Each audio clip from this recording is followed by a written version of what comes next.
Leading off our stories is a potential portrayal of one of the greatest frontmen of all time. The legendary Freddie Mercury of the great rock band Queen died November of 1991 at the age of 45. But a biopic that has been in the works for some time now is starting to get some traction. Rami Malek, star of the hit show Mr. Robot, is in talks to star as Mercury, with Bryan Singer, who directed a few X-Men movies, as well as The Usual Suspects, might be directing. There is also a screenplay draft floating around in ecstasy from Anthony McCartan, who wrote The Theory of Everything.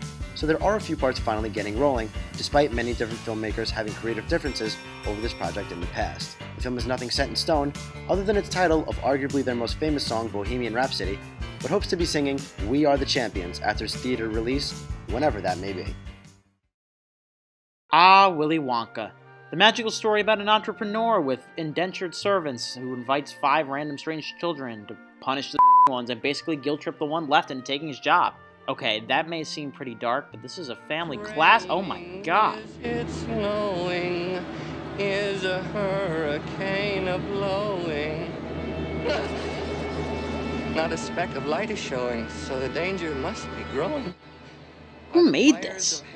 Anyway, have you ever wondered the origin of Willy Wonka? What's that? Charlie and the Chocolate Factory already told us he was the son of a dentist. Well, in a press junket for the upcoming Fantastic Beasts and Where to Find Him, producer David Heyman alluded to the idea of the newest Wonka film being an origin story. Nothing confirmed yet, but contain your excitement, everyone. Another origin story. Okay. Our number 2 news story has had so many sequels and spin-offs and time gaps that relate them all together that I think we all agree they could use a break. The X-Men universe first came to theaters in 2000 when the Rams won the Super Bowl and everyone thought Y2K would have the internet kill us all or something like that. Since then, the X-Men have been through 16 years of films, some TV shows, and a few distribution rights, and Fox is already planning a potential soft reboot. Sammy Kinberg, who is a frequent producer and writer on the franchise, is already working on a script in hopes that they can further characters from the X-Men Apocalypse storyline, but assuming the actors decide not to extend their already expired 3-picture deal and Fox can't pay them, we may be looking at an all-new X-Men franchise in the near future already. That being said, look for the final Hugh Jackman portrayal of Wolverine in Logan, set to be released this March. Let's talk some trailers. With the winter movie season comes some big previews for upcoming blockbusters that we may be looking forward to in the future.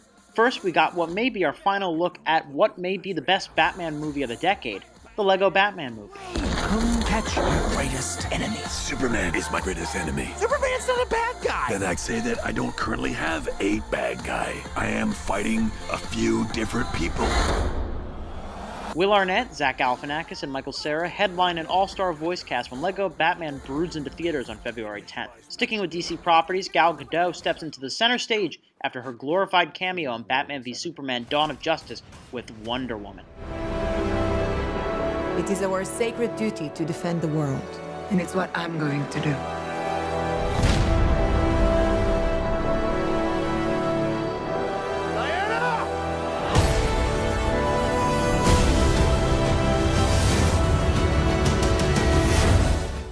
Also starring Chris Pine, Wonder Woman lasters its way into theaters on June 2nd.